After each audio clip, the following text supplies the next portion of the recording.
I genuinely look at interviewing like dating. I've been with my wife now for over 15 years, and God forbid that changed. I'd probably go find a single friend who knew what the heck was going on out there and get some advice. I look at interviewing the same way. If in the next 15 minutes or so we can instill some advice on you that'll help you be that much more successful in your interview, I think it's time well spent. One of the pieces of feedback that I get from our hiring managers is that our candidates are significantly better prepared than those candidates coming in on their own. And I believe it's because of this next piece of advice. Do your homework. Do some research this evening. Visit their website. Most companies have fantastic websites right now with great information on it. If you're interviewing with an organization that sells its products through retailers, go visit a store. Go check out how their products are sorted on the shelves. Go speak with somebody who's representing their product and get their feedback of dealing with the organization. Based on your research, come up with a list of 10 questions, 5 regarding the company and 5 regarding the position itself. Now, this interview is going to go relatively quickly. I don't necessarily expect you to get through 10 questions in each interview. Heck, you might not get to any of the questions that you put to paper.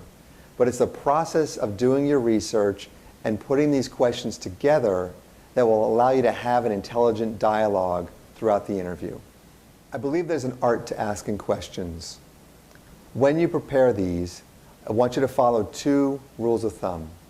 First is, do your best to keep all of your leading questions as open-ended as possible. Limit the questions that can be answered with a yes or no.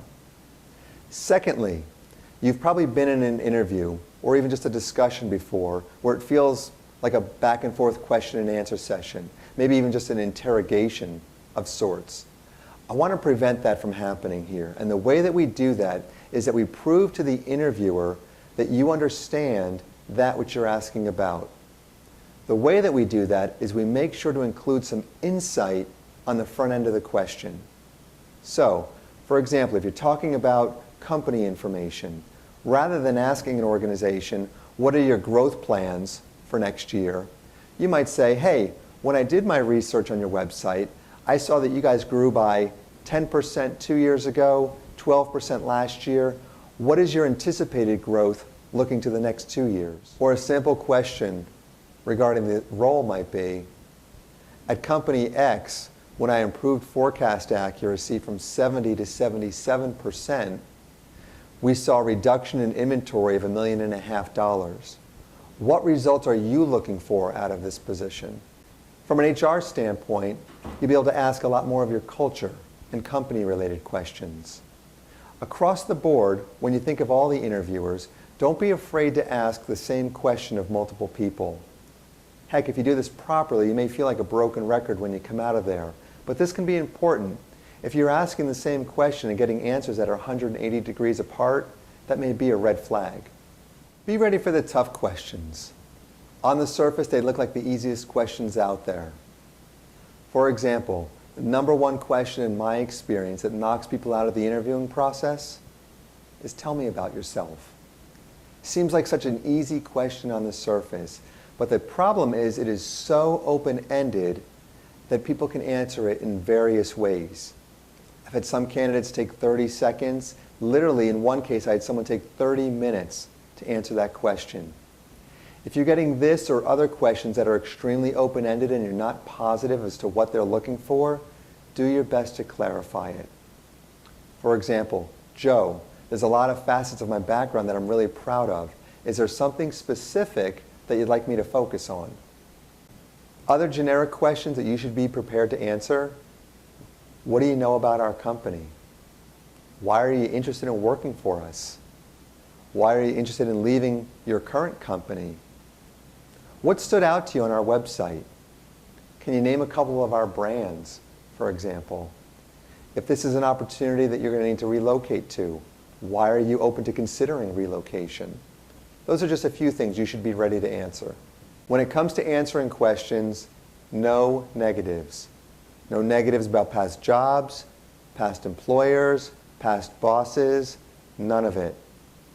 If you sense that somebody's probing for negative information in their question, do your best to answer it as quickly and concisely as possible, but most importantly is finish it with a positive.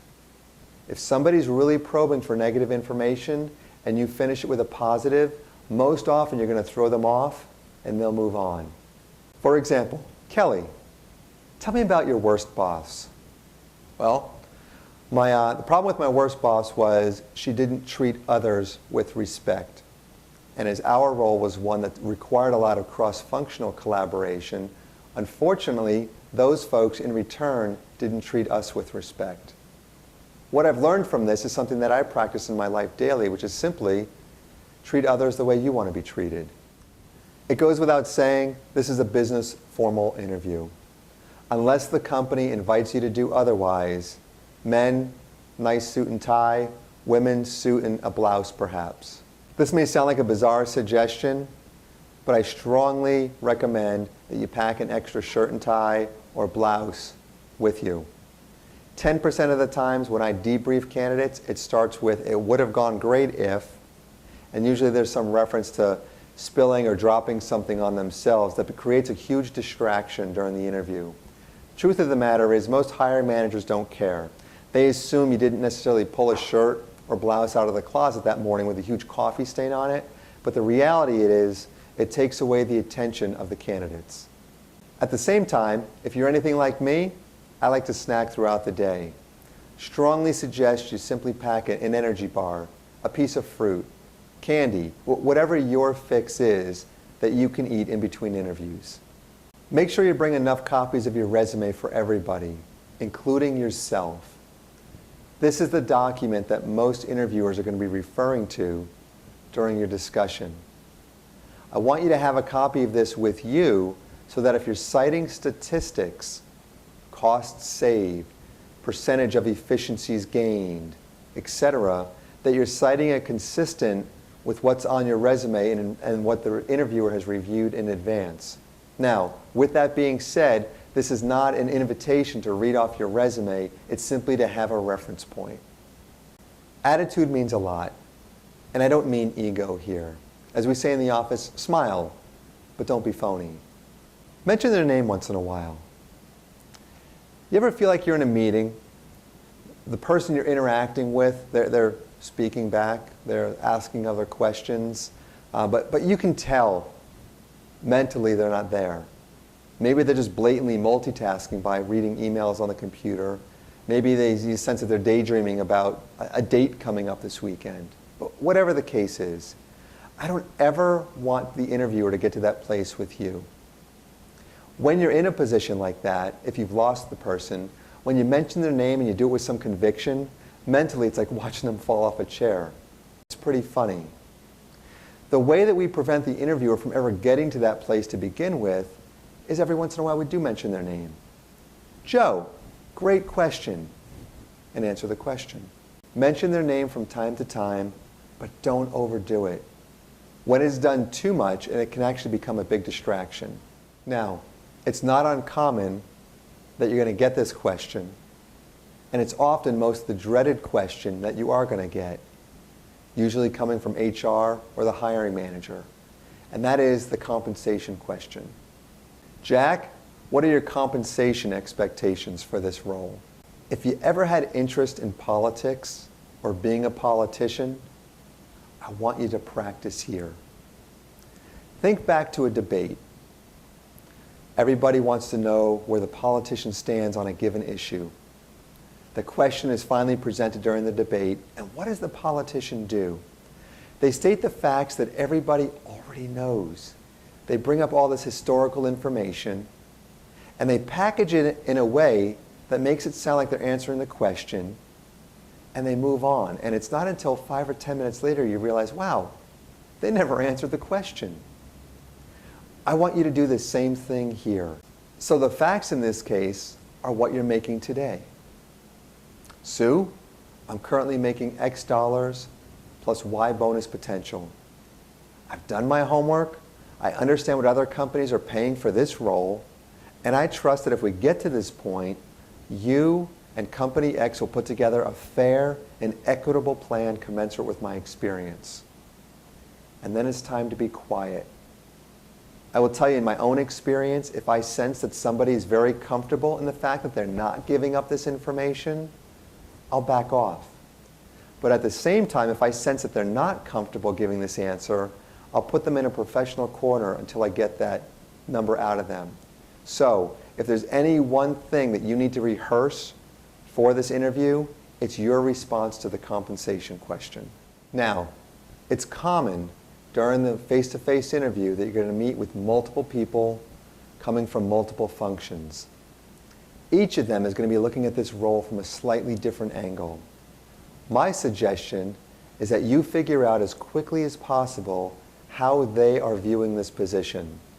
Two of my favorite questions to start off these interviews with are, first, what are the 2 to 3 things that I could do in the first 3 to 6 months that would have the biggest, most positive impact on you and your team? Now, assuming they answer that, a great logical follow-up is, what are the 2 to 3 biggest challenges I'm going to face in making that a reality? If you can get answers to these questions early in the interview, it'll greatly help you understand how you should be answering their questions throughout the dialogue. Let's assume you don't feel like these are appropriate questions. Maybe you already know the answers to them because you spoke with the person on the phone in advance, for example. At an absolute minimum, I suggest you try to figure out what the interviewer wants to talk about. For example, Robin, I see here on the agenda that we've got 45 minutes. So that this is a good use of your time as well as mine, can you help me understand your expectations for the discussion? Now, let's assume you get answers to any of these questions. Write them down. I'm not saying write it down so you can say, hey, you said this, you said you're looking for this, I've done that. But more importantly now, you've got a refresher there so that as you're answering their questions throughout the discussion, you can answer them in the context of what they already told you they want to hear. At the same time, if there's something that they said was important to cover that hasn't been addressed, you can bring them full circle in the end. For example, hey Robin, you said that you wanted to discuss this. We haven't covered it yet. I realize we're coming to the end of our appointment here. Do you want to spend a few minutes on it? Next, let's assume that you're coming to the end of the interview. You like what you've heard and you're interested in the next step. Even if you're on the fence, I suggest that you show interest in moving forward. To do so, I'd like you to follow a 3-step close. The first step is summarize something that has got you excited about this opportunity before you even go in and meet with the hiring manager. Number 2, summarize something that you and the hiring manager connect on. Think of a time when you're meeting with a friend or family member. Perhaps you're telling them a story about an experience of yours, for example. And halfway through that discussion, they're shaking their heads, they're smiling. You can almost sense that they wish they were there with you. Whatever that moment is during this interview, that's the thing that you summarize. And lastly, you blatantly need to let them know that you would like to move forward. I hear from hiring managers all the time, hey, great candidate, skills, I like this, this, and this. They would be a great fit on the team, but my concern is I didn't see any of that excitement from them. Therefore, I'm going to move with this other candidate. So I'm saying you blatantly need to let them know that you want to move forward. For example, our styles may differ, but if it were me, it might look something like this. Nick, this has been great. When I did my research before coming in here, the emphasis that you guys place on work-life balance and the attention to detail in your products really stands out to me. You've talked about challenges X, Y, and Z, and I've told you how I've done A, B, and C, and I'm convinced I could do it even better this time. I understand from my recruiter that the next step would be this. I'm interested in moving forward. Based on your own expectations, is there any reason you would feel differently? Lastly, make sure that you get a business card from everybody that you meet with. My rule of thumb is before you go to bed at night, you send each individual an email thanking them for their time. A couple of rules of thumb regarding emails. First, even if you're sending the exact same email to each interviewer, do not, and I repeat, do not send it as a bulk email. To me, that's the equivalent of sending a thank you note and asking them to pass it around. Secondly, I'm seeing a lot of emails get sent out of personal accounts like Hotmail, Yahoo, and Google accounts, where spell check is not an automatic feature. Make sure you're doing your spell check and grammar check outside the email if needed. You're investing way too much time in this process to skip a simple 30-second step that could come back and bite you in the end. Thanks for investing the time to watch this. We look forward to syncing up with you to talk about the nuances of this position and make sure that you're as best prepared as possible going into your interview.